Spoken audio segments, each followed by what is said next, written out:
I'm just going to see if I have audio and video. I hope that I do. Let's just see a moment here. Yes, no, what's up, YouTube? Yeah, here it comes. Yep, I have audio and I have video. It's the Nazarite bringing you Hebrew lore from days of yore. It's Sunday. And the last few days have been full of comments and questions. I haven't been able, obviously, to get to all of them. And I would like to, but I don't know if that's technically possible right now. So let's see. Hey, James Bong is here. Robert Harrison is here. Let's dive right in then. Robert Harrison says you broke 1,000 subscribers. Yes, I did. Thanks to you, good people. What's your thoughts on your views? I mean, YouTube has been kind to me the last few days. It might continue. It might not. I don't know.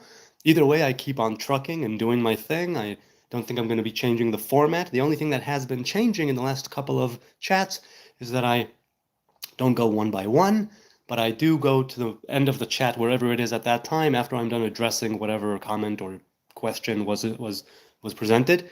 Because my woman told me when it's so much in the chat and it's so backwards in the sense of that I'm speaking and answering a question that was spoken or written 30, 40 minutes ago, something there is lost. So I decided to do it this way with so many people in the chat. All right. So what are my thoughts? I'm very grateful. I'm very thankful for anybody here. You know that. Shalom, says James Bong. Boker tov, achi. Good morning, brother. Good morning to you. Good night, wherever you are. It's Saturday night in some places, and it's Sunday evening in some places, and it's Sunday afternoon or noon in some places. It's now 12:30 p.m., 12:33 here in Jerusalem, and I'm going to dive right in to comments from the last few days. Okay. Puff Daddy Juice said, an 11-year-old has better beard qualities than this bra. To which I say, yes, because I never really shaved. I mean, the last time that I shaved was in basic training once. That's a great story, and I think I told it, but so I won't repeat it now. But I basically had a thin line over here and a thin mustache over here and nothing connecting them. That was the last time that I shaved, and I barely had anything to shave. So yes, an 11-year-old has better beard qualities than this bruh. Maybe genetically speaking they do. Maybe if they keep shaving, it'll grow in thicker and faster and fuller and I don't know what. This is my natural beard. There are parts of it that I've never actually shaved ever in my life.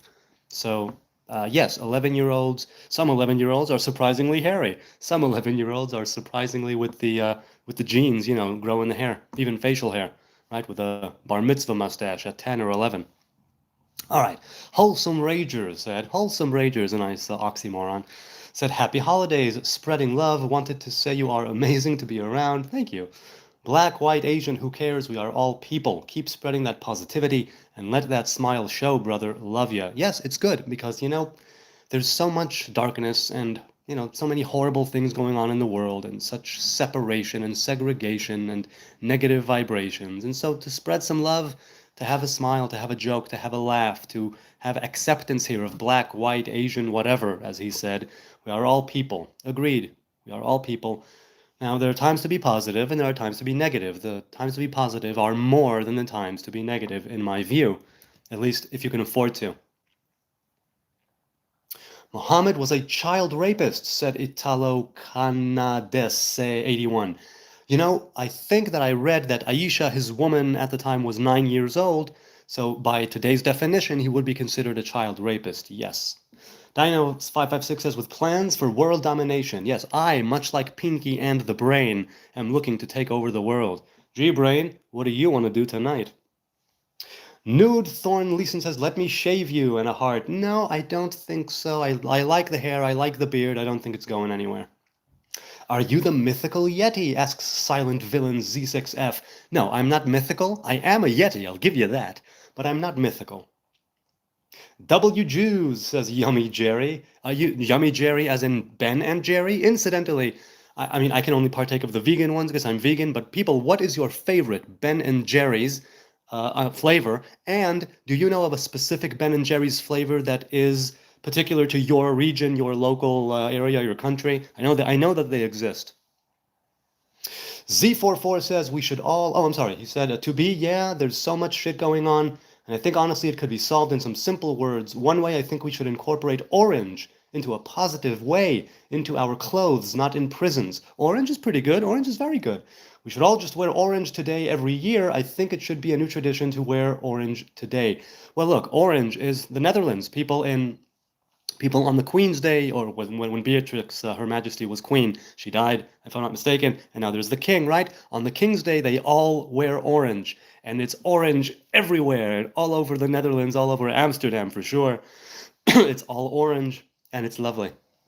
Be All End All said, somehow algorithm brought me here again. Hey, that's awesome. It's good to know that the algorithm is doing some work for me. RVNWI 1017 asks, what is Gematria? Gematria is the numerical value of the Hebrew letters. There are 22 Hebrew letters and 5 final Hebrew letters, 27 altogether. So from letters 1 to 10, it's 1 to 10. From 10 to 20, it's 10 to 100. And the last ones are 200, 300, 400. That's 22 letters. And then the 5 final letters are 5, 6, 7, 8, 100. 5, 6, 7, 8, 900. Now, there are 10 or 12, I think, different ways of actually deriving Gematria. They are brought up in Pardes Rimonim by Rabbi Moshe Cordovero, and he brings it, but it's probably more ancient than that. He just sums it up very nicely. You can look it up. I think there are 10 or 12 ways of deriving Gematria. The very plain and simple way is, right, Aleph, the first letter, is 1, okay? Another way is that you have, let's say, Kuf, which is 100, but also making it 1, like a small number, right? So those are two ways. For instance, if you have a word, right, like Abba, A-B-A, that's 1, 2, 1, Aleph, Bet, Aleph, that's 4.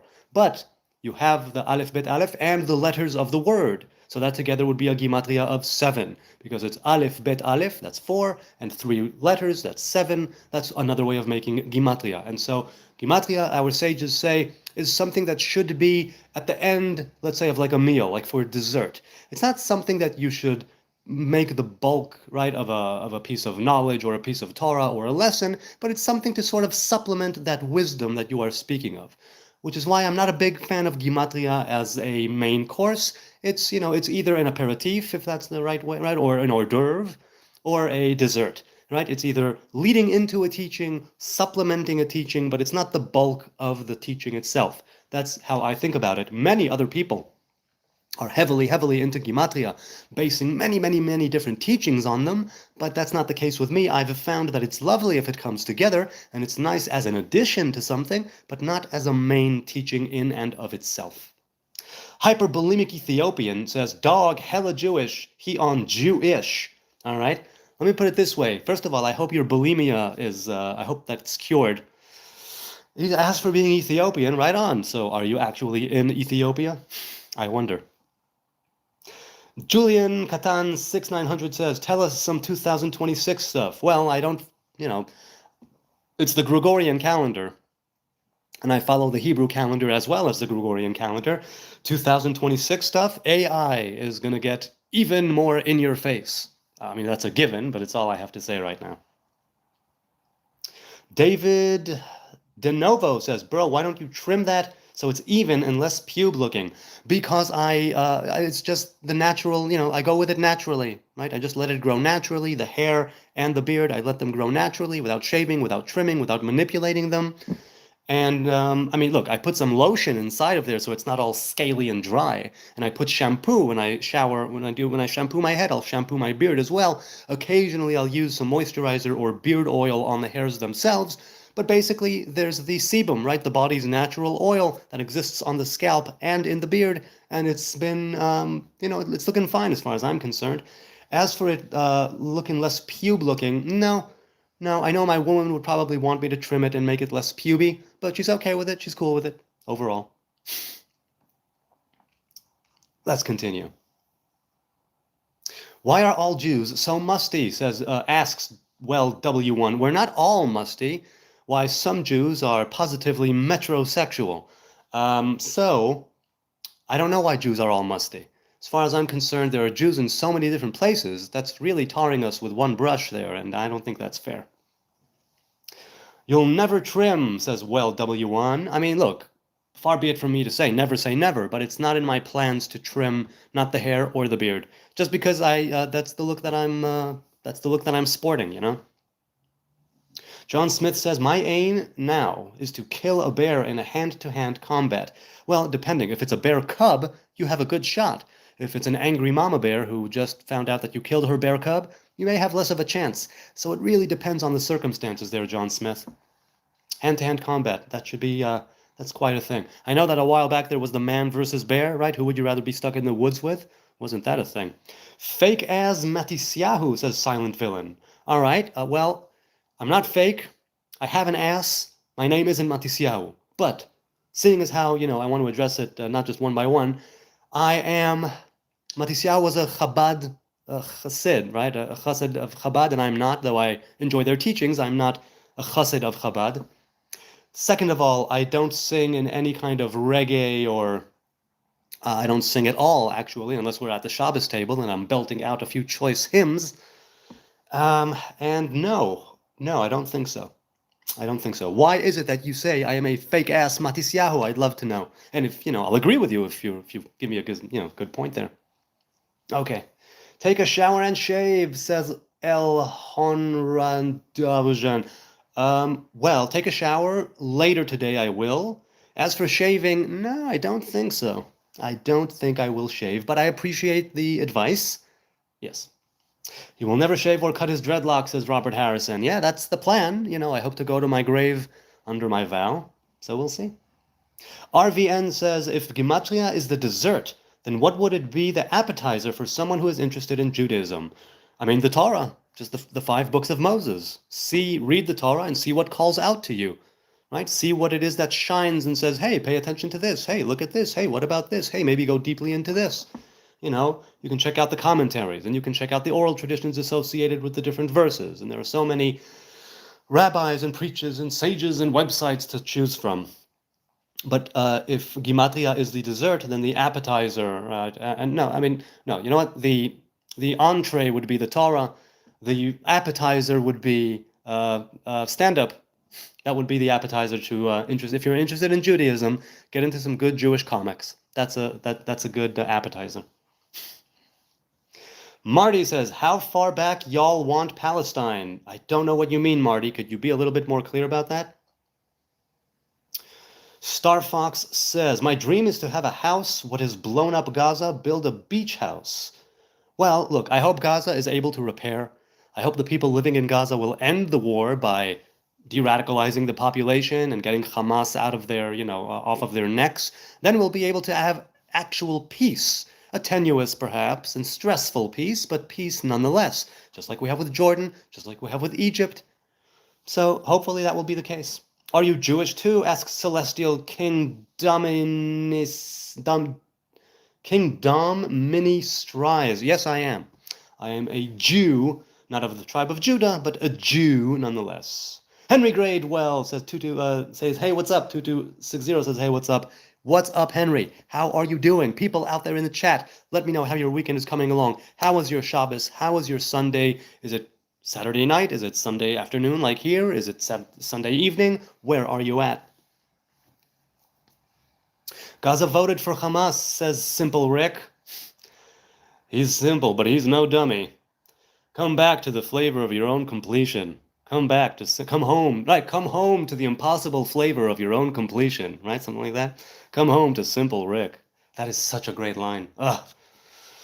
Yeah, Gaza voted for Hamas. Yes, they did. We have video proof of it. Yes, we do. They support all of it. Yes, they do. That's a real problem. Yes, it is. But I still maintain that if you can get rid of that leadership, de-radicalize the population, and take the religious extremism out of them somehow, in Israel's side too, we'll be able to build enough bridges and find enough common ground to make some real, actual, long-lasting peace. It won't be us marching into Gaza with, chocolate and flowers and kissing them on the cheek. Maybe that comes later. But for now, we just need to end the war, end the bloodshed. It's so horrible. We need peace. We just need peace. Ugh. Jubile, says Noah Gilden 57. Yes, I am a Jew and I do have bile. I try to keep it in my gut, But every now and then, right, the liver produces the bile, and I try to leave it over there, and then it turns into poop or whatnot, if I remember correctly. I might be wrong. But the point I'm making is that I'm trying, and I have tried, to not let too much bile escape my lips, and sometimes it's just inescapable, and I must say it. Have you tried going outside recently, Nick Morrison asks. Not since, when was the last time I was outside? Friday. So Friday I was outside, and then I stayed home for the entire of Shabbos. Oh wait, I'm sorry, this morning. I dropped the kids off at kindergarten this morning. I was outside this morning. So, have I tried going outside? Yes, this morning. It was very nice. It was raining all night, and just when I was about to go outside, the clouds dispersed for a short time, and the sun came out, and I was able to take the kids to school, to kindergarten. The ones in school go on their own. Haha. The ones I took to kindergarten went on their own, and it was lovely, and we had a nice morning. So yes, I have tried to go outside. I have succeeded in going outside. And I succeeded in going outside so much that I'm considering doing it again at some point in my life. And it's thanks to people like you. Where was it? Nick Morrison. People like you, Nick, who give me the courage, who give me the strength, who give me the fortitude to go outside. I thank you. All right. Marty says, what y'all do with y'all chopped foreskin? I bury it. I chopped, not myself, I paid someone because I wouldn't do it myself unless I really knew what I was doing. But I paid a dude, the same dude, for all of my sons to circumcise them, and I buried the foreskin. The foreskin is said to be representing a divine revelation of the dark side, the evil side, let's say, to give it a name. And so you bury it in sand to represent the serpent, right? The serpent got the curse of crawling on its belly and eating sand in Genesis. Right? Nachash afar lachmo. And so we take the foreskin, which is part of the representation of the serpent, of the excess, right? A part of you that needs to be cut off, let's say, and put it back in the sand and give it its due, right? To give the devil his due. That's kind of what that's about. So I buried the foreskins. Gooch Panooch TK says religion is the root of all evil. It potentially, definitely is the root of all evil, but it's also the potential root of all good things and all benevolent things and all wonderful, spiritual, and life-affirming things. So you got to take the bad with the good, and there is plenty of good in religion, even in organized modern-day religion. There is a lot of good. How long until people realize this? There has never been peace because of religion. So look, I think that people are militant from the beginning. People have their in-group, their out-group, their tribalism. It's something that's baked in to being a person, by and large, right? I'm making a very broad generalization. Now, religion, the thing that religion brings to the fold, right? And that's what's his face? Hitchens, right? It takes religion, right? For a good person to do something bad, right? For a good person to become evil, it takes religion. And I'm inclined to agree with him.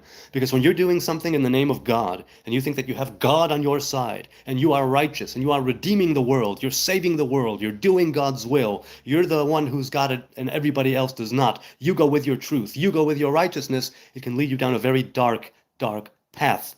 So I'm very careful, by the way, and that's why I don't consider myself a religious person. We do discuss religion here, and I'm very grateful for that. It's part of what this channel is about.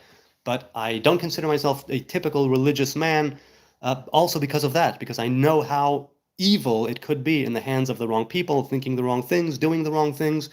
And since I don't have quite yet the power of judgment and discernment, only when it has to do with me, but not at large. So I agree with you. Religion can definitely be the root of all evil, and it's very terrible. It's terrible. My daughter and son are both Jewish, Russian, and black, says Extended Play 8830. Okay, cool. That's good. Jewish, Russian, and black. That makes sense. There's a lot of good in religion, says Surfnot, but there is a lot of good in just being you. Don't be the sheep, and be good, kind to everyone. Amen. Amen. OMG, I love Pi IFI. Bro, look like the stereotype. Yes, I do. I definitely look like the stereotype. I've got the schnoz, I've got the beard, I've got the bleh. So yes, I look like a stereotype. Black Jews are not wanted, says Star Fox. That's not the case in the least. Black Jews are definitely wanted. Religious hypocrisy, says Nicholas Allen. I'm sorry, was there something before that, Nicholas Allen? religious hypocrisy.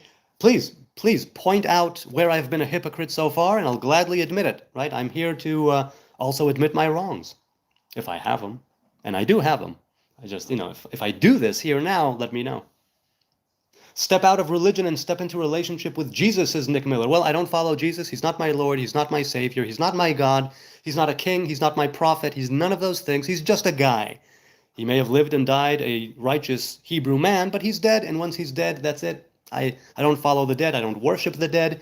As for stepping out of religion, I grew up modern Orthodox here in Jerusalem all my life. In my mid-20s, something like about 20 years ago, a little less, I took a step back from strict rabbinic law, so I don't consider myself typically classically religious in the sense that I used to be. And as for a relationship with Jesus, no, I don't think so, because he's a dead man, and even though I could consider him one of my masters, and were I around at the time of the Second Temple, I probably would have followed him as well, I still don't consider him to be anything right now but a dead guy who said a lot of good things, had a great relationship with the people and all that, went against what he considered to be evil or wicked or corrupt. I stand behind all of that. That's all well and good. But I don't cross that line of worshiping him. So I have a relationship with the divine revelation, but not with Jesus as such. Many Christians and followers of Jesus are telling me, you gotta be saved, you gotta accept Jesus. And I say, no, he was a Hebrew man, and so am I, so I've already accepted him in that sense. Your prophet is dead too. Yes, that's right, but I still follow the law of Moses, even though Moses is definitely 100% dead. Nobody's disputing that. I don't worship Moses. He's part of my kin, traditionally. What do you think about genocide, says Raid Solomon. I think that genocide is not a good thing. I am not a fan of genocide. True or false, says my music Gen X. Are you a Gen Xer? Larry David and Jerry Seinfeld are your funniest. If not, who's funnier? No. Look, they have Larry David and Jerry Seinfeld are amazing and awesome. They are very good at what they do. Nobody's disputing that. But are they the funniest? I don't know. Mel Brooks, Woody Allen, as filmmakers, I think are funnier. Larry David, Jerry Seinfeld, perhaps as TV writers, are funnier. I'm a fan of Seinfeld. I love binging it. I love watching it. I think it's a great show. I quote it a lot. So I'm thinking that I don't know if they're the funniest. On TV, maybe, but I wouldn't presume to know, right? I don't watch enough TV, and I don't watch enough movies, nor do I watch enough stand-up, for that matter, to make that call. But I know that Larry David and Jerry Seinfeld are great at what they do, and they definitely make me laugh. Normal men don't rise from the dead, says Meathead. Well, look, Meathead, first of all, great name. Second of all, no, we're talking about normal men. Normal men live in this world of good and evil, a world in which we have been cast out into. I'm talking, when I say resurrection and rising from the dead, I'm talking about partaking of the fruit of the tree of life, meaning going back as a human race to Eden and completing the mission that we were set at the time. So that's a different story. That's not normal as in this world. It's a different sort of vibration. It's a different sort of spiritual plane or metaphysical plane. So I agree with you, yes. Nick Miller says, we live in the New Testament and everyone will say his name in the end. Okay, by all means. Even according to Isaiah, there will be a New Testament eventually. I just don't think that the Christian Bible is the revelation of that testament. I think that it's not the case. I might be wrong. And let's just grant that and say, let's say that I'm wrong. I'm still trying to live my life, do right, do good by people that I come across, with, that I happen to. And it's just a question of how is it that I approach reality, right? Not necessarily about religion, not necessarily about one guy. So, yeah. Do you know who Theo Vaughn is? Yes, I've seen parts of his podcast, so I know that he is he's a comedian as well, if I'm not mistaken. And I've seen parts of his podcast, but I'm not a follower of his on YouTube or otherwise, but I do know him. He's pretty funny. He's pretty funny, that's true. Coob Baby asks, how do you keep 10 Jews from raping a white woman? The same way you keep 1 Jew from raping a white woman. You raise them right. You teach them not to rape people. You teach them to ask for consent. You teach them that sex is a sacred thing that should be, not, because, rape is not a sexual thing. Rape is violence. It's the assertion of power and dominance. It's not a question of sex. So I would teach them, I would teach my kids, and I do teach my kids, not to rape people, not to dominate people unless they're asking you to dominate them, I suppose. And so that's how you keep, right? You raise them right. You educate them on what is the right thing and what is the wrong thing. That's how. Ya boy 3337 says, but you're from Seattle. No, I'm not from Seattle. I don't think I've ever been to Seattle. No, I haven't. Fact says, keep up with Cain. Nick Miller says, even though the Jews may not believe in Jesus, they are still his people. Well, that's what I'm saying, right? I'm one of the people of Jesus, even though I don't follow him. He's a Hebrew man. I'm a Hebrew man. We have a lot in common, him and I. Hello from Alabama. Hey, Walter Matthews. Good to see you, my man. Hello from Alabama. How's your Saturday night coming along? That 70s chick says, Jesus was a homeless guy who relied upon everyone else for his livelihood. He had no home. He lived on the kindness of others. I wanted to teach everyone how to be kind. Well, look, there are some people who voluntarily choose exile as a form of sort of monastic way of living, right? People who give up all of their worldly possessions, people who don't even have a home, right? Who give all of that up and who go with only the clothes on their back, which they would also give to the person who is interested in them. And they say, nothing is mine. I'm here just a simple human being out in the world trying to navigate everything that I'm encountering and find out what the truth is. And some people say it's not until you've lost everything that you can truly know who you are, right? Now, it could be like metaphorical or allegorical or metaphysical. It doesn't necessarily mean that you have to be dirt poor without a home. But I know that some people do voluntarily give up all their worldly possessions. And if I'm not mistaken, Yeshua, Jesus himself, told people to do that at some point, right? Pick up the cross and follow me, or leave your possessions and follow me. I don't remember what it was that he said. Forgive me, I'm ignorant. But I know that at some point he did tell people, leave your previous life, come follow me. So like I said, I'm not a follower of Jesus because he's a dead guy, but I do understand the case for being homeless, let's say, even though I've never been homeless, thank God. Delac says, what's your commonality with Jesus? Are you a fictional character as well? I am a fictional character, to be sure.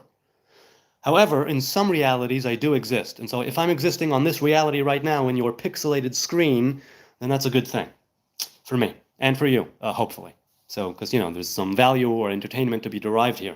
Second of all, what's my commonality? Presumably, we come from the same place, Judea, and we belong to the same kingdom, the kingdom of Judah, and we are both, Hebrew people. That's it. That's all we are.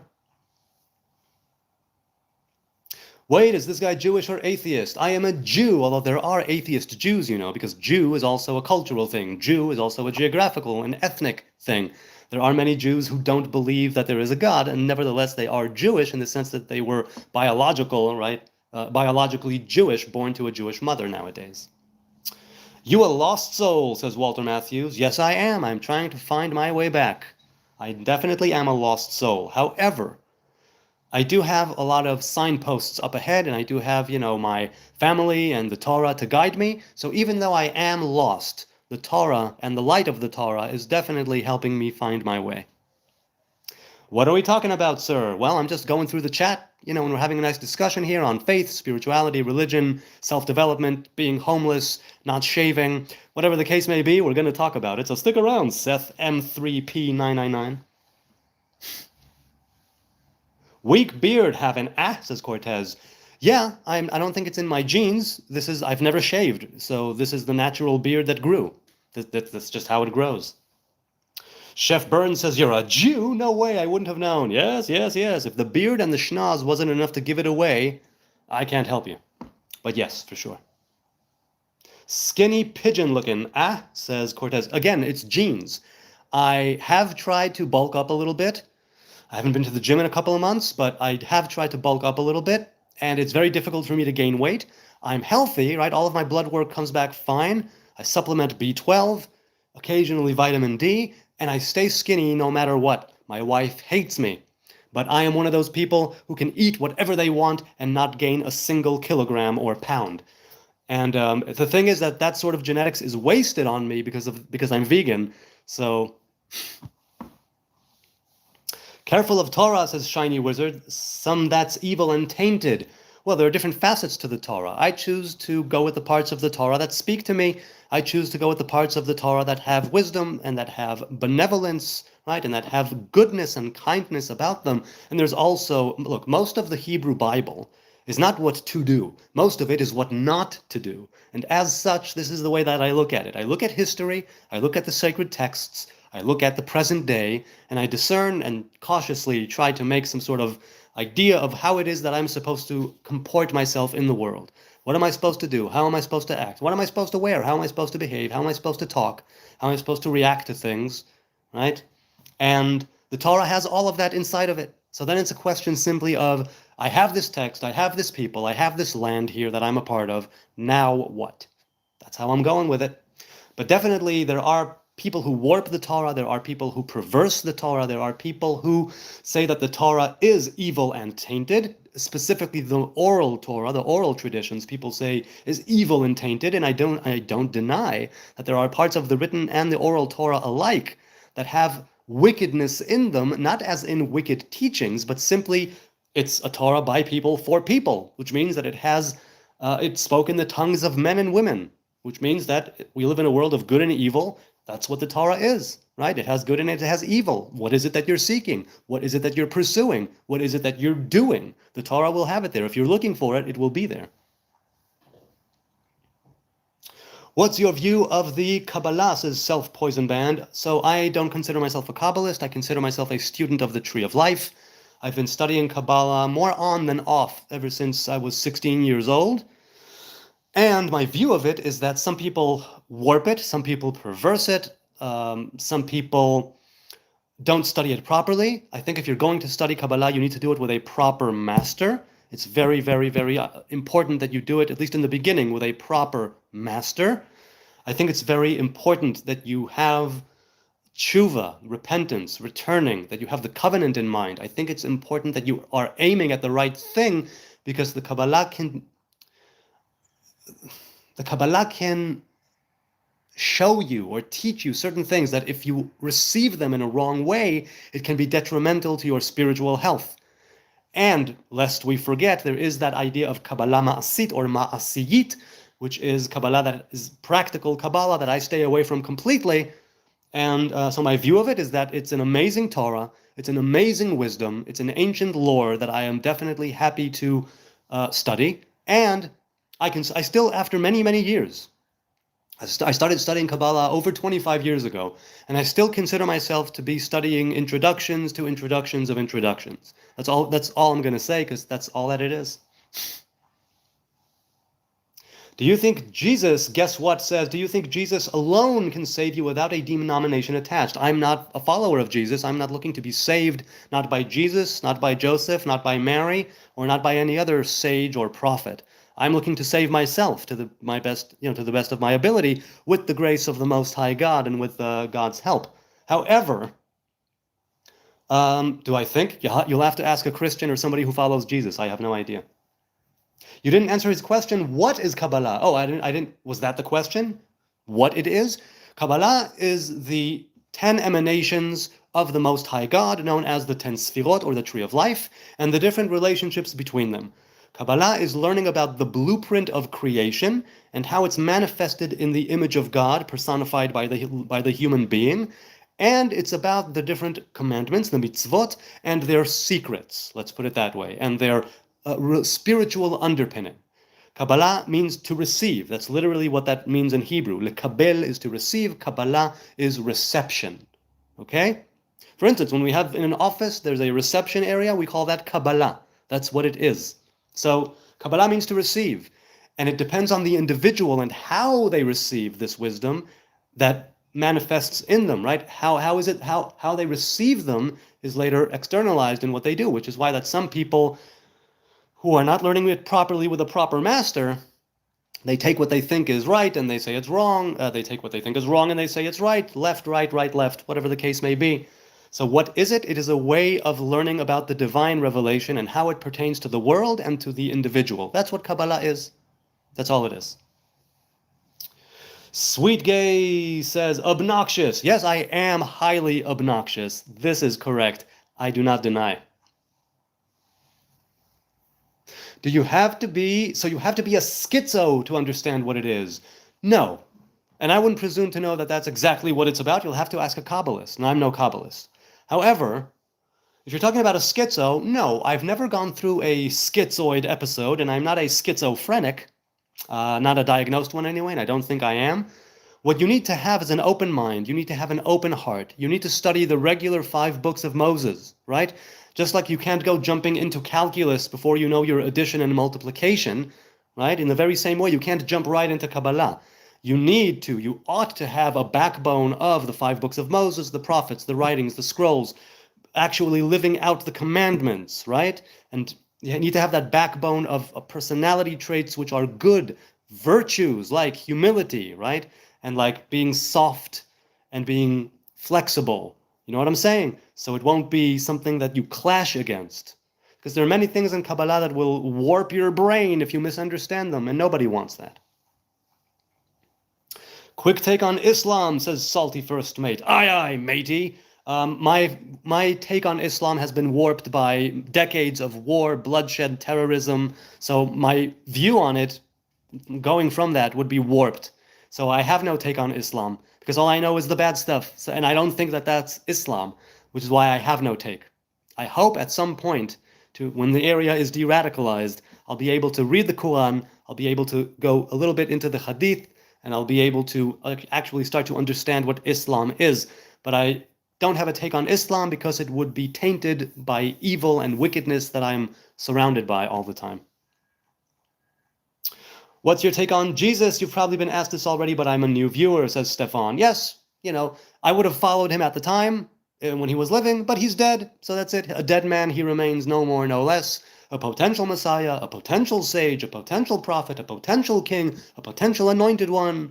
All of that is done as soon as he's dead. He's dead, even if he's resurrected 3 days later. I don't follow him. I could follow in his footsteps, but I don't follow him as a God incarnate. He is none of those things, not my Lord, not my Savior, not my prophet, not my king, but I understand those who do take him on as all those things, right?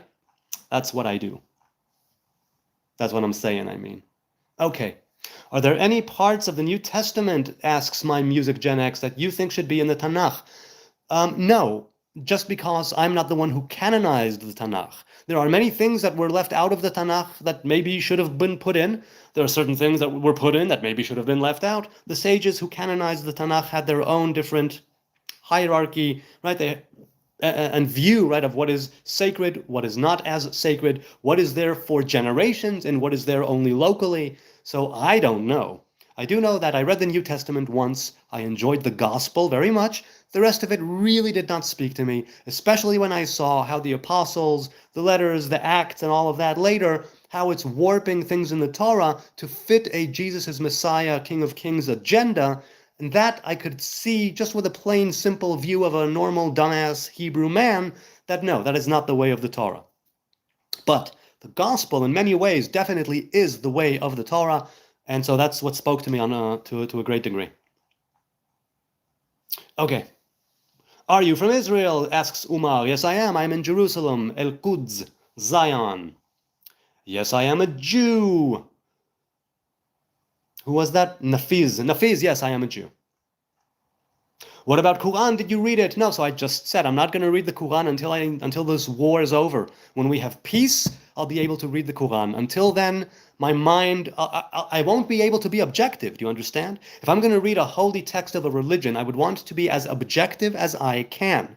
And if I read the Quran now, I will not be able to be objective with everything that's going on here. And I don't want to read it and say, oh, blah, blah, blah, blah, blue. I'd love to come from it, come at it from a very clean place, a purer place, right? A clean slate, a place that is as objective as can be. And I would not be able to be objective with the Quran right now, which is why I stay away from it. Have faith, says praying for you. Yes, have faith indeed. Faith is a good thing. Faith is a good thing if it leads you, right? You need to understand what your own hills to die on are, right? What are the hills that you are dying on? Faith can give that a great backwind, or whatever it's called, right? It can give you a great boon, a great push towards righteousness, towards humility, towards all those good things. But if you are wicked and if you do bad things, evil things, nasty things, if you're a pain in the ass, then faith will show you that that's okay and that's righteous and you should go and you should do that and you should do this. So really, faith is a fickle thing. People can use faith, people can use religion, then God told me to do it, I'm doing God's work, I'm doing God's will. That's problematic to begin with, you know. Who do Jews worship in particular? The Most High Hebrew God, that is all. That's it. We don't worship people, we worship one God. So that's it. You're a jerk, says John. Yes, I am. I am a jerk. You are absolutely correct. Definitely I'm a jerk. Believe in Scientology, says The Apple. It will set you free. Well, that's another thing where, no, I don't think so. From what I've learned about Scientology, granted, I have never been to the Church of Scientology. I've only spoken to Scientologists online, nothing face-to-face, but from what I've read and from what I've known, it seems also to be against the Torah a little bit. So, yes. Or at least in some ways against the Torah, right? The Torah is truly, truly, truly a very simple and narrow path. You have the Hebrew God for the Hebrew people, worship him in the Hebrew way, let the nations do what they will. There are other faiths and other ways of life and other religions, and they can do what they will. They have their path, you have yours. They have their gods, you have yours. That's the way that it is. Very plain, very simple, very neat. Your take on the Gaza war? Hamas started a war again. Hamas lost the war again. They need to be lifted out of power. Gaza needs to be de-radicalized. Israel needs to be de-radicalized. Then we could start making peace. That's my take on the war. Are you going to do a rhinoplastic surgery? Asked Gonzalez 6572. No, I love my Jewish schnoz. I'm going to keep my Jewish schnoz. I'll take off my glasses so you can get the full scope of the Jewish schnoz. Huh? And no, I think my nose is fine. My nose has been broken about 3 times, but never was it actually diagnosed as broken. I broke it once or twice as a kid. I broke it a 3rd time about 14, 15 years ago. Ended up in the ER, and I've got the scar over here to prove it. But it was never actually diagnosed as broken. The x-rays were always kind of borderline. So I have this like break nose here. Can you genuinely explain the reason for the ritual circumcision you guys do? Why the sucking of blood? So the metzitza b'peh. The metzitza b'peh, first of all, the sucking of the blood is no longer the moil actually putting his mouth on the penis. They use a sterile one-time straw to do that. The sucking of the blood, let's put it this way. Blood represents the living spirit, the living soul, right? Not the soul, but the living soul, the life force. The circumcision and the foreskin, right? There are 3 parts to the circumcision. Milah, pri'ah, metzitza. Milah is the cutting off of the foreskin. Pri'ah is spreading open the part that needs to be uncovered, right? And the metzitza is sucking out some of the blood. All of these things have their, let's say, origins in Kabbalah, right? In the sense of that the foreskin represents the left side, the other side, the wicked side, the evil side, the excess. Just like you push out urine and feces out of your body, there are parts of you need to cut off, right? That doesn't mean that everybody needs to do it. It's simply a part of the Abrahamic faith of, right, the Hebrew faith.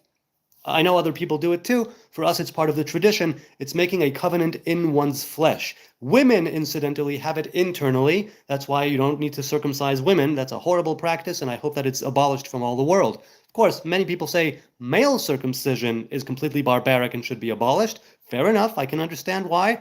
I circumcised my kids, and I hope they circumcise their male children. That's the way it goes. So can I genuinely explain it?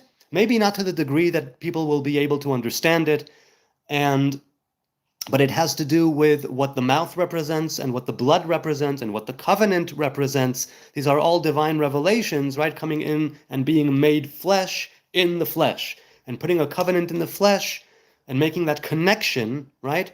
That's why those 3 things are done, the circumcision and the spreading and the sucking. But I do understand, again, those people who say that it's a horrible, barbaric thing, that moils are nothing less than child predators, that they should all be imprisoned, and that circumcision should be made illegal. I understand all of that. Thankfully, that's not the case.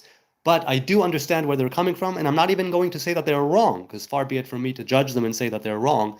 You take an 8-day-old human baby and you cut off a piece of its body that hasn't done it any harm. And yes, you can argue it's to, weaken or deaden the area, and the foreskin has like a lot of nerves, and so it's actually harming them, and it's mutilating them, and it's what's the word I'm looking for?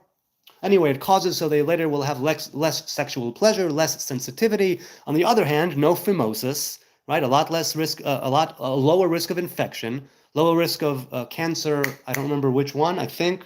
Look, the jury's still out, but the point is that it hasn't been proven that it is harmful. Aesthetically, right, it might be harmful. People who say the human being is made complete and born completely as is and should be kept that way, to them it's harmful. But de facto, in reality, medically speaking, it does not cause any harm.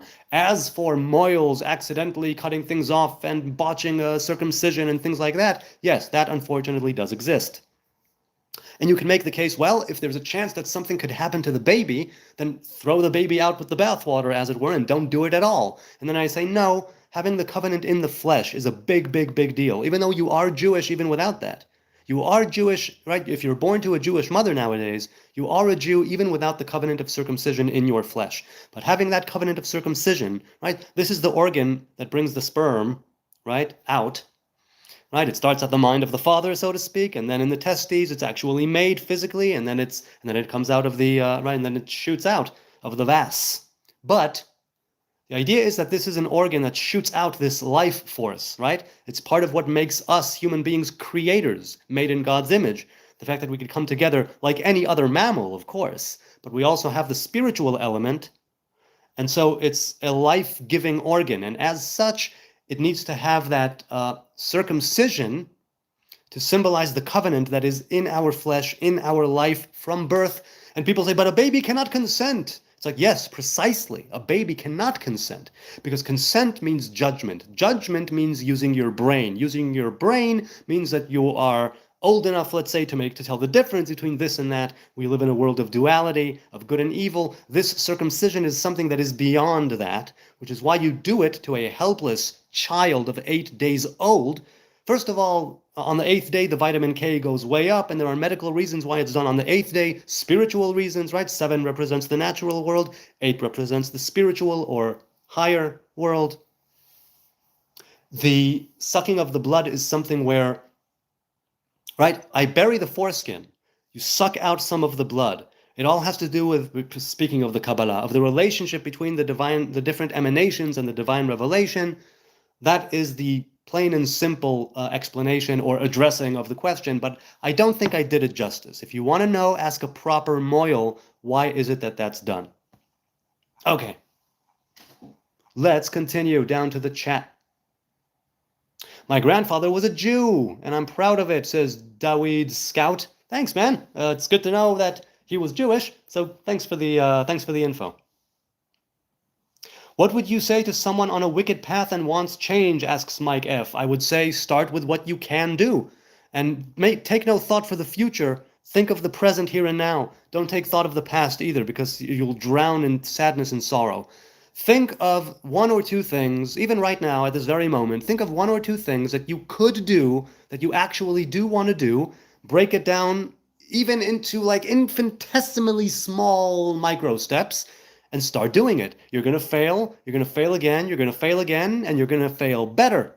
And eventually, there will be a critical mass, let's say, of goodness that will be pushing you towards instantiating that into your personality and into your day-to-day. That becomes habit, right? And then habit becomes part of who you are. So you start small, you keep it small, and then slowly, slowly, slowly, you expand the radius of your influence on yourself. But start with what you can change, right? You're saying that you want change. So be the change you want to see in the world and be the change you want to see in your life. But do it humbly and do it practically, realistically. You can't expect to change everything overnight, but you can expect to make 1 or 2 small changes. And the thing is with small changes that once you change your trajectory even a little bit, over time, you end up in a whole other place. Even if right now it means that you just go boop, a little bit there, over time, you're way, way, way ahead. Okay. Wise word, says MMOIXA. Well, I'll tell you. There's wisdom in a lot of places, not just in religion, not just in faith, not just in philosophy. There's wisdom in interacting with people. This is part of what I love about this, right? You people give me the chance to, first of all, you challenge me, which is awesome. You keep me on my toes. Second of all, you cause me to think about things in ways I have not yet, right? And it's happened, and I love that. And third, yes, it's through this exchange of information, this exchange of ideas, right? I'm not claiming I know better than anyone or that I know something you don't. I don't hold any great truth. I don't have any great wisdom. We're just talking. But through this regular just talking, wisdom can arise, even though sometimes it's with strife and with debate or whatnot. I can follow with that for the circumcision, but doesn't it contradict being made in God's image? No, it's said that Adam Harishon, Adam, first Adam, was circumcised, was born circumcised, actually. Or created circumcised, that's what it said. And you say you have ego, cut this part of your body off? At least it's that way in Christianity. Well, look, I have a circumcision that needs to be done to my heart. I have a circumcision that needs to be done to my neck. This is not with a physical blade, right? In the flesh, we do it with a physical scalpel, but spiritually, we do it to the heart and to the neck. And hopefully, God willing, I will be able to soften my heart and have it wide open to the word of the Most High God. And hopefully, I will not be stiff-necked, and I will be able to bow my head solemnly and humbly, right, in the presence of the Most High God, and be able to accept the yoke and the Torah of commandments every single day and right the wrongs and do right by my fellow man and not be a dick if I can afford it, not be angry, not shout, and be humble and sit down. That's what I'm going for. So it doesn't contradict it, no. It doesn't contradict it. Because we in this life are born in the way that we are born incomplete, let's say, and we need to complete ourselves. We need to manifest ourselves in the world, right? We are born children, very much me, mine, and now, my, gimme, gimme, gimme, gimme, gimme.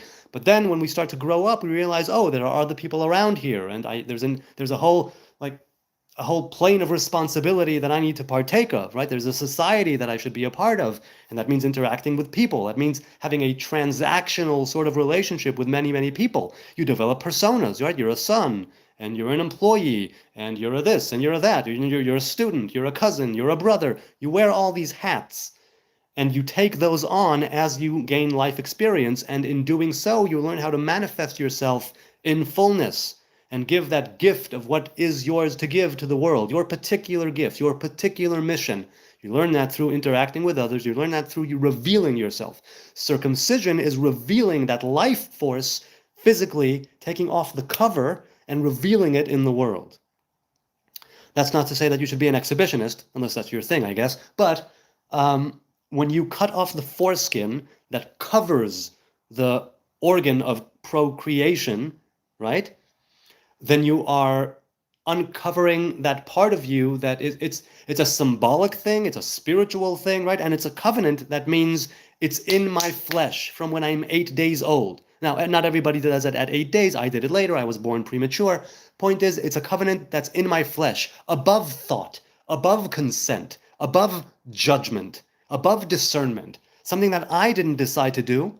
It was decided for me. You are a part of these people. This is our path. This is our way. And it's in your flesh. So yes, I understand. And that's why I did it to my kids. So those who cry that it's barbaric and all that, I understand. I understand where they're coming from. Nevertheless, I say circumcision is part of the Hebrew way. Because it's done without consent. Because you're in it all in. You know what I mean? Something like that. I'm not phrasing it properly. Above consent is a very predatory thing to say, says Wurm. I agree. It is potentially a very predatory thing to say. However, the same thing can be said for kids when they're small, right? Do I choose? Does my baby tell me, hey, Abba, you need to change my diaper? No, he doesn't tell me that.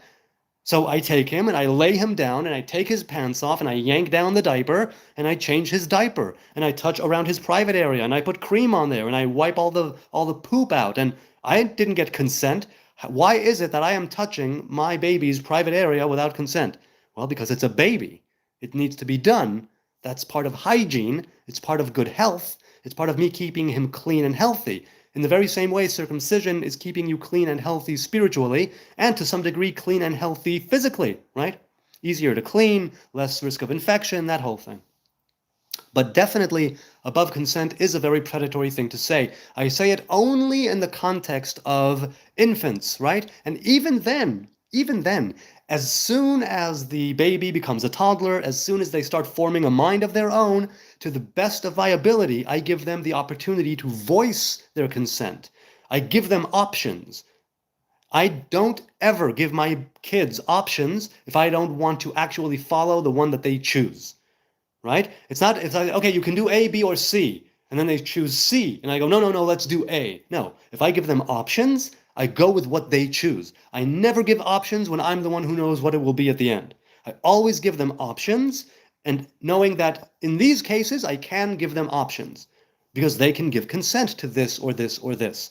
And that's when. Above consent is a very predatory thing to say in potential, I agree, but in the very same way that I change my baby's diapers all the time, every day, for health and hygiene, I do the same thing with circumcision for health and hygiene, physically, spiritually. Okay, let's continue.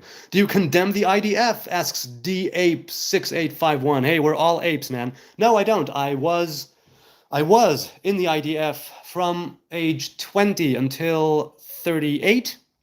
I was in the mandatory and then the reserves. So I don't condemn them. I condemn IDF soldiers who do inhumane things.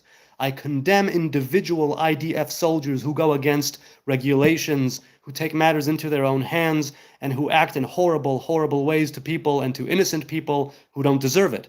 That I condemn. I condemn specific soldiers who act like animals. That I condemn. The IDF is the Israeli Defense Forces. I know people call it the occupation forces. That's a bunch of crap. You can't be an occupier in your own country. However, no, I don't condemn the IDF. I condemn individual soldiers within the IDF who go against the laws of the IDF, who take matters into their own hands, who, and who do horrible things because they are people. Just the fact that they wear uniform does not absolve them of wrongdoing. There are people out there with green uniform and the flag of Israel on their left side who do horrible things to people, and that is awful. Them I condemn. That type of behavior I wholeheartedly truly condemn. The IDF I do not condemn. I cheer for the IDF. May there be peace. May all war and bloodshed end. Even right now at this very moment, may we have no need for an army, not a defense force, not an occupying force. No armies should be necessary. We should all live in peace. God willing, a day will come. Poor rabbi. I am not a rabbi, says Be Kind Family. Hi, Be Kind Family. Good to see you again. I am not a rabbi. I am not a master, I am not a scholar, I am not a sage, I am not a philosopher, I am not a proper debater, I am not an academic, I'm not an educated man, I just have what I see before me. I'm Jewish, says Aranch Habasan. I'm Jewish and this is what a child molester looks like. Well, thankfully, I've never molested a child. I have great love for children, I'm great with children, I have a few of my own, which I love dearly. And I would never, ever want to force myself on a child. I think that's a horrendous thing. But thank you for the comparison physically, I guess. A child molester looks like me. A child molester looks like anybody. They're just regular people. So, yeah. Let's continue. That's pretty sick to say about someone, says D-Ape. So, are you talking about me or are you talking about someone else? You are sick, man. Yes, I am. I am sick. Parts of me are sick. Parts of me are healthy. Hopefully, God willing, over time, I will be able to find some remedies in the Torah, in the commandments, and being a good person, and the sick parts of me will be diminished, and the healthy parts of me will be able to take over, and that it has to do with tshuva, right? With returning to the covenant, returning to the Torah. It's a path that I'm always walking, and it's part of what the Nazarite ship is about, right? Walking that path. Consecrating yourself, separating yourself, and setting an example for yourself, saying, I may not be there yet, but that's what I'm shooting for. That's what I'm going for. This is who I want to be. This is where I want to go. Now it's just a question of finding that long and winding road that leads to it. Okay. CRX says, I like the way you explain things. I have a less serious question. Is Rabbi Shmuley like a real rabbi? Yes, he's been ordained. Assuming we're talking about Rabbi Shmuley Botech, he's in a great deal of controversy and debate all the time, but certainly he's a real rabbi in the sense that he went through the exams and he passed the exams. A real rabbi has not been around since the Second Temple fell. Let me be very clear. The people who call themselves rabbis now have been ordained for instructing halacha. But the real rabbis, the last one was Rabbi Yehuda ben Bava at the time of the Second Temple when Rome was in charge. A real rabbi is somebody who had his hands laid upon him like Moses and Joshua, right? Moses transferring to Joshua that essence, that atzilut. So, he's a real rabbi in the sense that he took the halachic exams and he is very knowledgeable. Otherwise, he wouldn't be able to pass the exams. And so he can instruct you in ways of halacha, rabbinic law, as he sees it. But even he can't go against our sages of the Second Temple era because we have no Sanhedrin.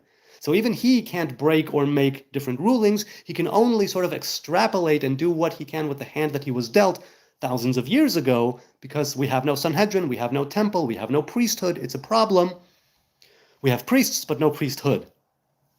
So, yes, Rabbi Shmuley is an actual real rabbi if he was indeed ordained to, by a rabbinate.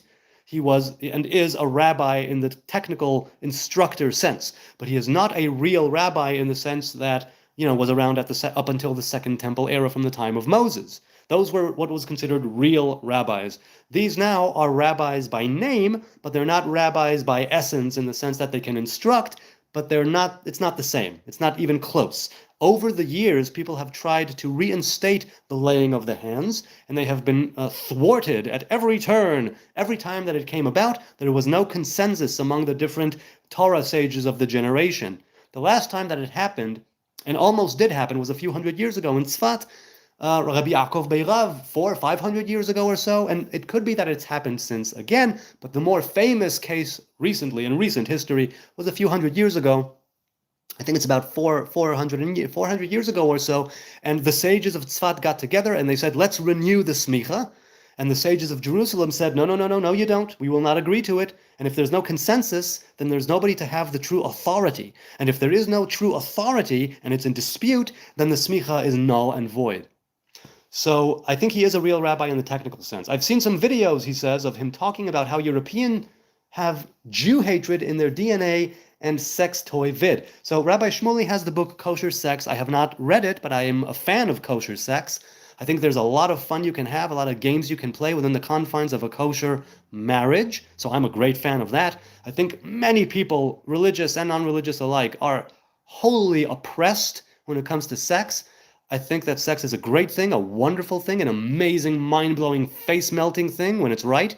I think it can be clean. I think it can be dirty. I think it can be everything, right? The basic laws of sex in the Hebrew faith are in private, with consent, and things that don't indignify the woman unless she's asking you to humiliate her. But yeah.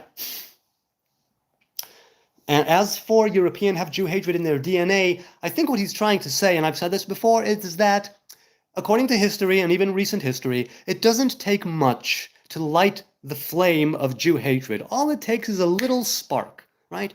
Because when you think of the Crusades and when you think of the fact that Europe is basically Christian and that many Christians accuse the Jews of killing the Messiah and killing the God incarnate, you can see why there would be some Jew hatred, and they say that there is no hate like Christian love, and the Christians, for their part, and I'm making a broad generalization once again, the Christians, for their part, want to redeem and save the Jews by purifying them and refining them. If they don't accept Jesus, then they must be purified with pain and suffering, which are ways of purification, make no mistake.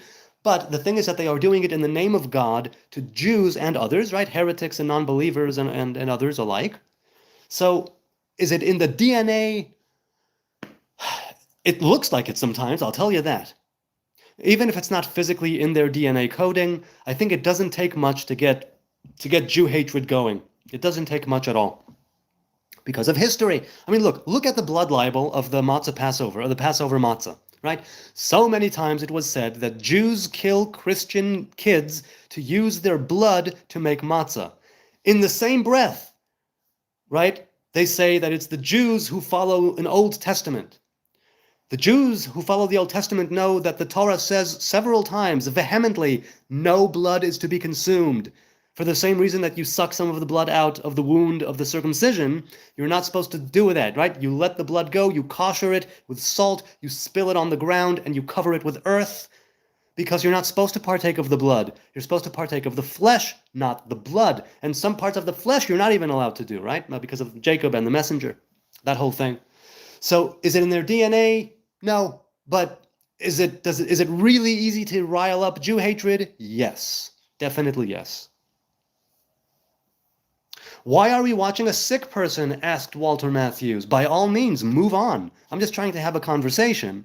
So if you think I'm sick, go to someone healthier. You should not be in the presence of somebody who is sick, lest you poison your mind with my sick mind. Sick bastards, says Walter Matthews. Yeah, we are sick bastards. Definitely, definitely. I know I am. I can't speak for all the Jews in the world. I am a sick bastard. I am one sick puppy, let me tell you. You are very easy to hate. I don't know who you're referring to right there. MMOIXA says, Christianity does not force or endorse forced purification no longer. What about the Inquisition? That was definitely what that was about. The Catholic Church said, we love these people, we want them to repent. If they don't repent, we will force them to repent. And if they don't want to do it even then, we will torture them in order to purify the body through purify the soul or whatnot through ruining the body, right? So through the acceptance of suffering and through putting the body through hell and torture, that is how you are made pure. That is how you are refined. That is how you go through a kind of purgation in this world, and so then you can be saved, that when you exit this world and the soul is ripped out of the body when you die, then it won't have to go through any of this or that or the other. If I'm not mistaken, that is part of what the Inquisition was about, right? It was inquiring into the non-believers and forcing them to convert, forcing them to believe, purifying them by pain, putting them to death for their sins, in that sense, right? The sins of not believing, the sins of not repenting, the sins of not accepting Jesus. Mikey or Mickey says, do Jews think everyone else are a beast? Probably some of them, but the bulk of the Jews think that people are people. That's it. I'm a person, you're a person, we're just having a conversation in the very same way that I'm interacting with you digitally through your pixelated view screen. That's it, we're just people. That's all we're doing, man. That's all we're doing. They tortured Christian Protestants too, not just Jews. Yes, exactly. The Catholic Church, because they wanted, right? Protestantism met with a ton of backlash, right? Who was it? Martin Luther, who nailed his protest to the door? That was a gutsy move. That was a ballsy move. And look, a few hundred years later, look at what Protestant Christianity is doing for the world. I think it has a lot of benefit to it, especially since some Christians say that Catholicism is not the real Christianity, and the Orthodox is not the real Christianity. Those are just churches that were erected, and even though they are very ancient, they don't truly follow Jesus. I've spoken to Christians of all denominations, or many denominations, of many denominations. I've spoken to followers of Jesus, Jews and Gentiles alike, and so it's complicated because each one has their own view of things. Some people will agree with what the Catholic Church was doing. They wouldn't do it now, but they agree with what they were doing at the time, right? Taking the nuanced conversation, but at the time, taking it in context, that's what they had to work with. That's what they thought was the best thing to do, in the very same way that they used to lobotomize people. And now we know, no, probably we shouldn't remove parts of people's brains. The very same way. What do you think of the genocide in Gaza, says Faiz? Well, I have addressed it before. I'll address it again. There is a genocide in Gaza against the Jews. There is no genocide against the Gazans. If Israel wanted to eliminate all Gazans, A, we have no such intent. Not the government nor the army. B, if that was the case, it would have been over in a week. So, de facto, there is no genocide going on. There is no such intent in the hearts and minds and actions of the Israeli people, army, and government. And the Palestinian population has been growing a lot through the years. And that's not a genocide. And if it is a genocide that has no intent of being a genocide, we are the worst genociders ever. I think we could make it happen if we truly wanted to. So that's what I think. The Gazans, however, and I won't even say the Gazans, the people in charge of the Gazans are murderous terrorists who just want to kill Jews and take as many down with them as they can, who use their own population as human shields, and who would gladly sacrifice every last Palestinian for their own glory, for the glory of Allah. So that's what I think. I think the genocide is the other way around. They're just not able to, right? If the Gazans were able to genocide the Jews in Israel, by all means, yes, they would definitely do it with a heartbeat, without thinking twice. They will ask, maybe not even ask, but let's say they would ask, are you converting to Islam? No? Shilling, off with your head. That's Islam in a nutshell here in the Middle East. Convert or die. That's it. The Gazans, quotation mark.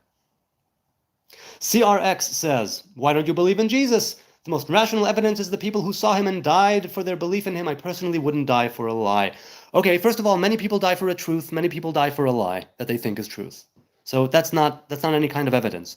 Second of all, I don't believe in Jesus because he is not the Son of God. There is no such thing as a God incarnate in the Torah. We are told that there is no actual physical God. There's the image of God and there's the revelation of God. That's all that there is, a revelation of a voice, a revelation through messengers, a revelation through nature, a revelation through Torah, a revelation through a human being in the image of God. But Jesus is not a Lord and Savior. He's not the Son of God. He's not a king. He's not a Messiah. He's not a prophet. He could have been all of those things, but he's dead. And because he died, that's it. Even after he was resurrected, let's say, he's still not any of those things. Just like the people resurrected by Elisha and Eliyahu are none of those things in the very same way.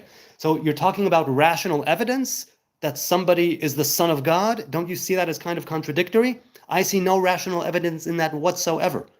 However, I will say that faith does not require rationality. Belief does not require the rationale. It's nice when it comes to the aid of rationale, but it doesn't need it. It's nice when rationale comes to the aid of faith and belief, and that it coincides with it, that it aligns with it, that it goes in concert with it, of course. Does it need it? Hell no. So no, there is no rational evidence as far as I'm concerned. And even if there is rational evidence, the belief that there is a God incarnate goes against the Torah, and that's written in the Torah. So there you go. That's why I don't believe in Jesus as a God, as a Son of God, as a King of Kings, Lord of Lords, a Savior. I don't believe he's any of those things. I believe he lived and died a Hebrew man here in the very same place that I'm living right now. Righteous or not righteous, you could argue. I believe that he was a righteous man and he died in his righteousness, but I wasn't around at the time and I don't know. So I believe that I maybe would have called him master myself if I was around at the time, and I would have followed him around Jerusalem, maybe even gladly, right? I would have submitted to that to him as a master. But he's dead, so he's not my master. I can still follow in the ways that he taught, and right, the teachings that he taught, and understand his parables and see the wisdom in them, of course. But have faith in him as a God, not in this life, no.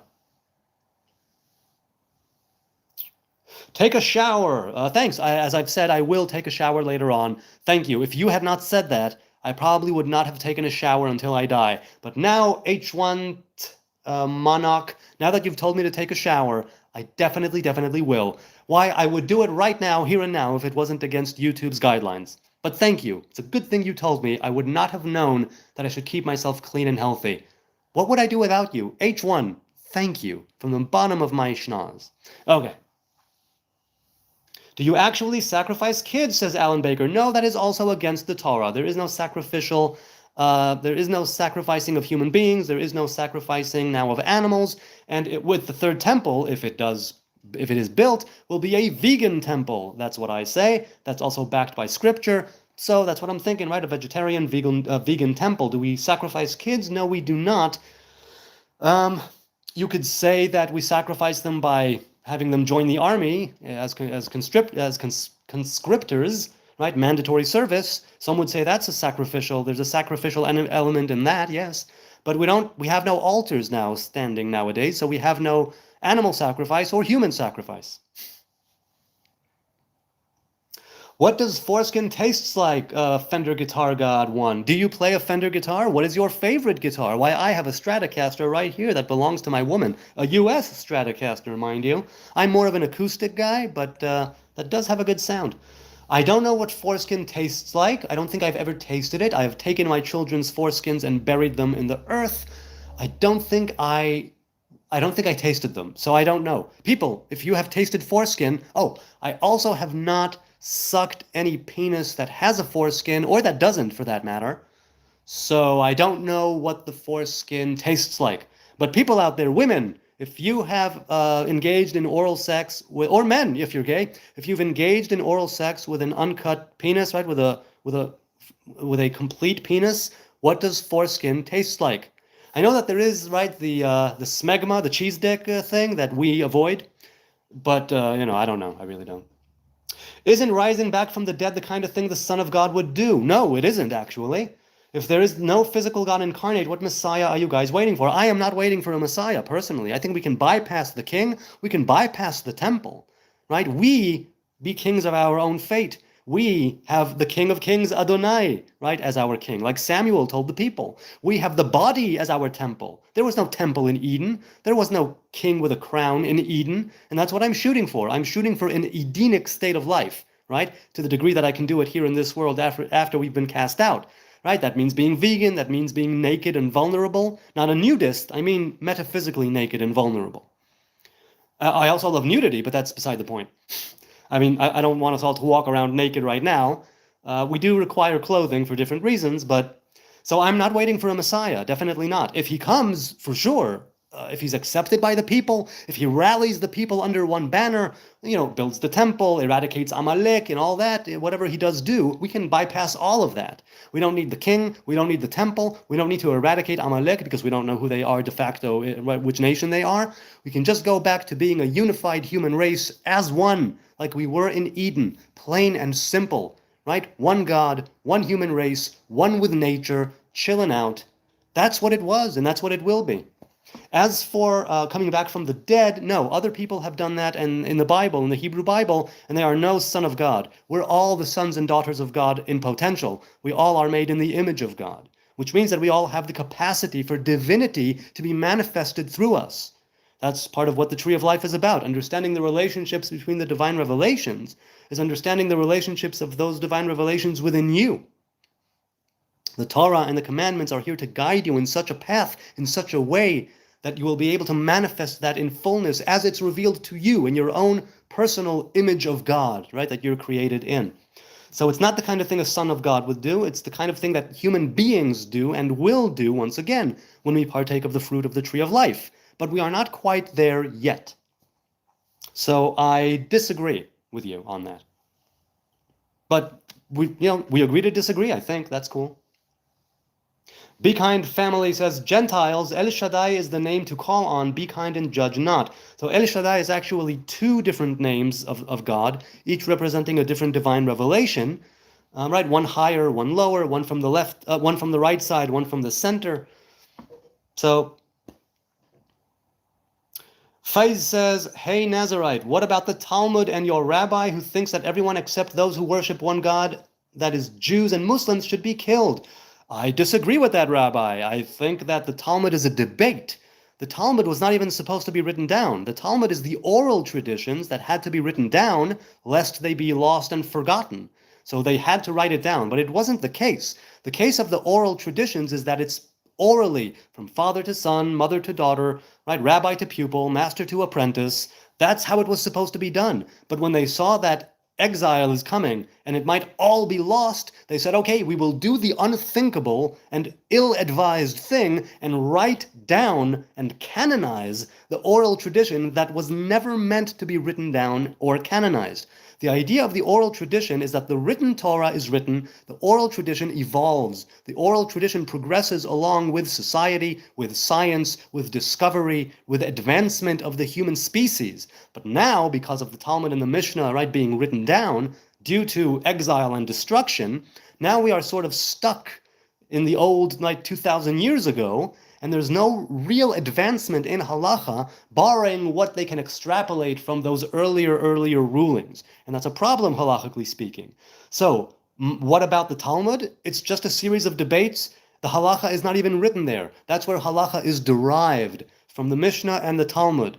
Also, the Talmud has not just religious debate having to do with rabbinic law. In the Talmud, there are many weird-ass things that have no basis in being in a practical religious book of law, right? Things that are fairy tales and myth, things that have to do with divine revelation that are meant to be understood not in the physical way, but where the rabbis and the sages used physical terms and words to convey spiritual ideas and spiritual matters. So if you look at it at face value at the physical level, it makes zero sense, and it has nothing to do with anything, and these rabbis were all crazy weirdo freaks.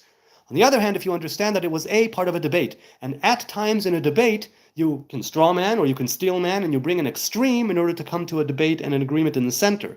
You make an extreme case in order to illustrate a point about the general idea of something. So that was that in many cases. And it's a book where debate is going on, and these are debates that are going on for hundreds of years, with people interpreting the things that other people said in the names of other people hundreds of years ago. It's very, very difficult to discern. Maimonides, the Rambam, when he published his Mishneh Torah, he published it with the hope that people will no longer need to study Mishnah and Talmud, and that they will be able to study the written Torah and his book. He got a lot of flack for that, by the way. People went against that because they said, oh, no, you can't do that. You can't supersede, if you will, the Mishnah and the Talmud. People took the Mishnah and the Talmud, they canonized them, they made them into this great thing, but it was never even supposed to happen. The Mishnah and the Talmud were supposed to remain oral. The Mishnah and the Talmud were supposed to remain an oral tradition, but shit happens, and they were written down. And ever since they were written down and canonized, that's what we are stuck with. It's a problem. It's a big problem. It's the lesser of two evils, but it's still a kind of evil nonetheless. And the way that it's manifested as evil is not necessarily in the actual debates, but in the way that right now it says so many things that may seem to the layman and to the regular, just plain viewer as horrendous, weird-ass shit that has nothing to do with anything. And these people were absolute weirdo freaks. But there's a religious and spiritual element to it that transcends the physical, right? The spiritual thing has a root over here. By the time it comes down to the physical, to the book, to the scroll, then it already has sort of shifted into something to do with this world. And this world is a world of good and evil, which is why, just like in the written Torah, the oral traditions that have been written down, if you want to see good, benevolent, wise things in there, you will. If you want to see horrible, misogynistic, anti-Gentile rhetoric things in there, you will. Definitely.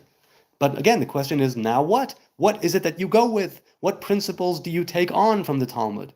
And I've studied some Talmud in my life, and I've studied some Mishnah in my life, and I've always taken care to take it with a grain of salt, because it wasn't supposed to be written down to begin with, and to understand that the debate also has merit, right?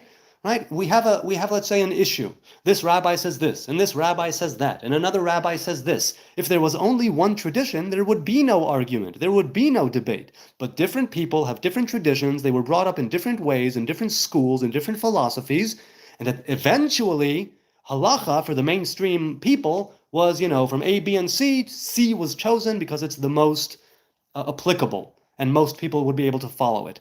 Does that nullify opinions A and B in the Gemara, in the Talmud? Halachically speaking, yes. Conceptually, religiously, spiritually speaking, no. So you got to take the Talmud for what it is. It's a very, very nuanced sort of thing. Now, people like to take the Talmud and take this part and that part, and what about this, and what about... Yes, all of that is written there. Written where it was not supposed to be written. All of that is written there. Because it's a debate. Because it's an ongoing thing, because it's part of the nature of good and evil. You can't have good without evil, and that's part of it.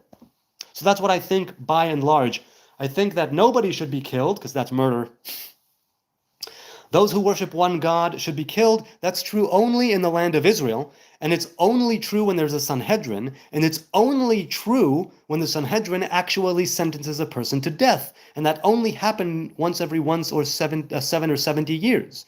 The Sanhedrin would find a person guilty and put them to death once every 7, and some say 70 years. That's how it went down. The Torah is filled with injunctions to kill this person and that person, but it barely ever happened, ever.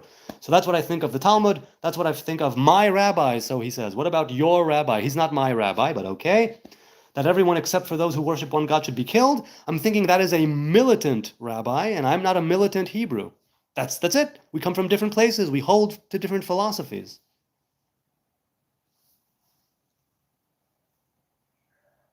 Nazarite isn't halakha like satanic. No, it isn't. Halakha literally means path.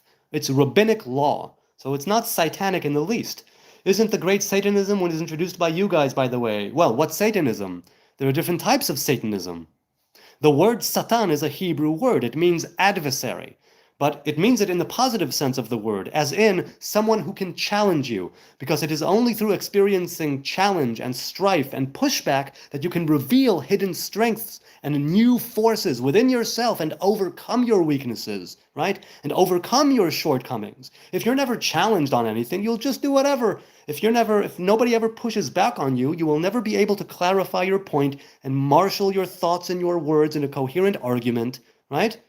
You wouldn't be able to know truly what you are in the very same way that when you lift weights, you are putting pressure, right? You are making your muscles ache. You are pushing them to their limit. When you're building muscle, the muscle literally breaks apart to make room for the new tissue. In the very same way, the Satan, the adversary, is doing his job. He is a servant of Adonai, just like all the rest of the angels.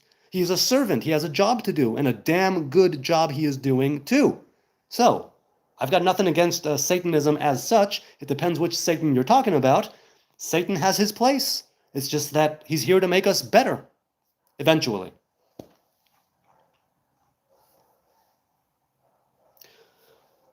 I meant Kabbalah. What about Kabbalah? There are many different schools of thought and philosophy in Kabbalah as well. So, I really don't know what you're talking about, man.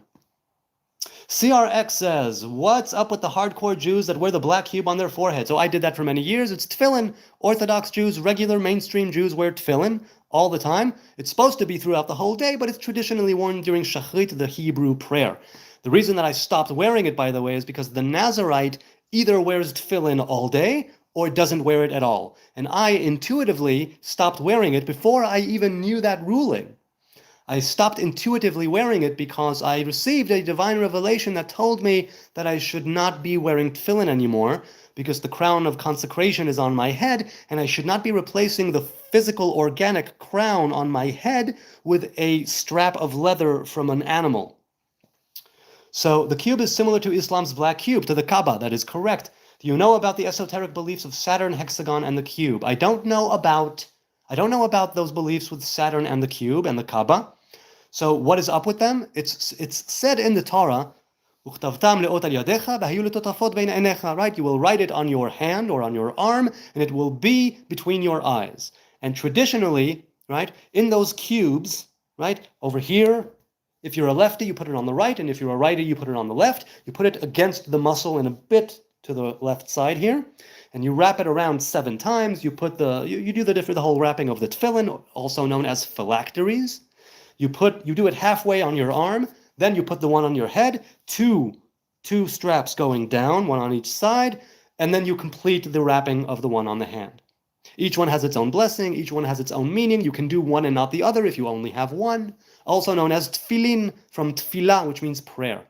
Now the tefillin inside of those cubes is a piece of parchment with 4 portions of the Torah in them, not parashot, but parashiyot. The verses Shema v'hayim shamoa, Kadesh v'haya ki yaviacha, which are recited in the morning prayers of Shachrit, right? The dawn prayer or the morning prayer. It's basically a way of tying on the covenant, if you're a righty, to your left arm, meaning you tie on the covenant to your weak sides. You tie on the covenant to the place where you're supposed to be putting the black cube on the forehead is not the forehead. You're supposed to put the black cube so it will end where the hair stops. Right? So it's on the top of your head, on the topmost part. Now, the tefillin are worn by non-Nazarites, and some Nazarites wear them all day. It's either or, like I said. I stopped wearing them intuitively. My father still doesn't quite get it, and I believe that he doesn't get it. It's okay if he doesn't get it. So yeah, that's the deal with that. So what's up? It's just regular Orthodox rabbinic Jews who wear tefillin. Women are also allowed to wear tefillin. Many of them don't, but they are allowed to. They're just not mandated, right? It's not mandated for them to do it. Same thing with a tallis, a prayer shawl as well. Oh, pardon me.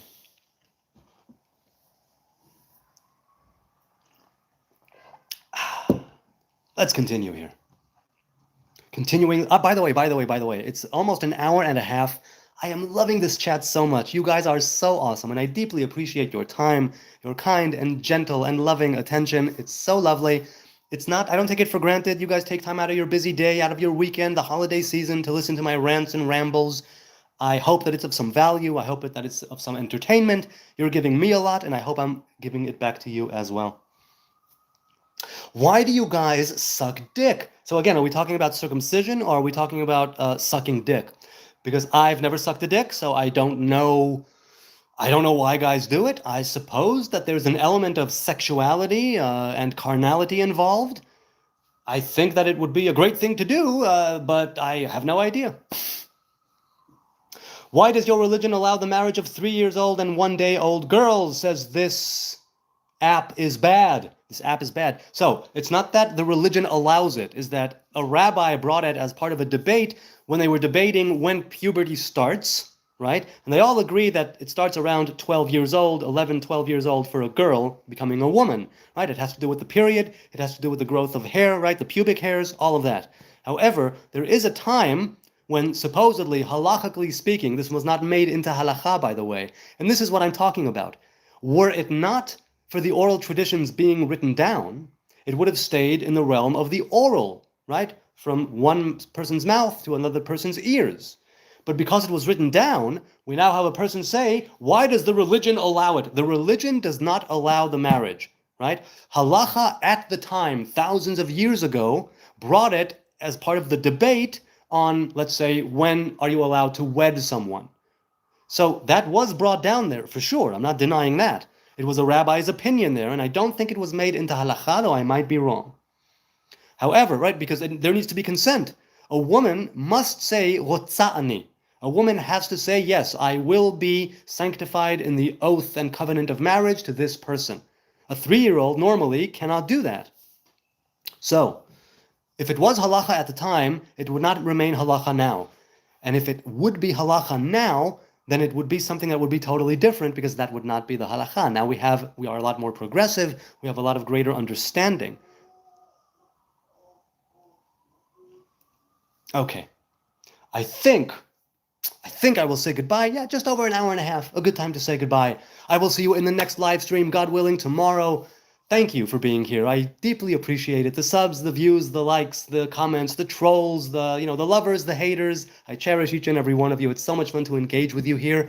I hope to do it again tomorrow, maybe around the same time, maybe later at night. I don't know. I'm sorry that I don't have a set schedule, but with little kids and things going on, sometimes I get to do it, sometimes I don't. But I appreciate you listening. I appreciate you engaging. I love it that we can do this here. It's such a pleasure. I derive such sustenance and nourishment from this back and forth. So, until then, enjoy your holiday season, enjoy your weekend, good night and goodbye, good afternoon from Jerusalem. Stay if you want, I'll be available in the comments. Once it goes private, it'll be public in about a minute. So stick around if you want to make a comment, and I will see you tomorrow, God willing. Bye-bye.